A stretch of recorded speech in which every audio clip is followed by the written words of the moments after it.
ايه المشكلة يعني؟ ما هو ده اللي حصل. ناس تقعد تتكلم كتير كتير كتير، يبقى الغرض من الكلام هو الترند، يقعدوا يتوقعوا نتائج ويضربوا في السماء.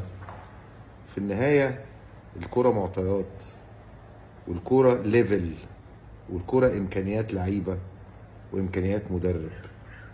لكن عندنا ناس كتير قوي بتحب تتكلم في الكورة، والمصيبة إن منهم لعيبة كورة يقعدوا يتوقعوا توقعات تداعب السوشيال ميديا، يبقى الغرض منها الترند. لكن اللي بيفهم كورة وبيعرف يعني ايه كورة ومعطيات وعنده خبرات هو اللي بجد بيتوقع صح. وعلى فكرة التوقع مش علم غيب، لان التوقع ده ممكن يبقى صح وممكن يبقى غلط، وبيبقى مبني على حاجات في كرة القدم.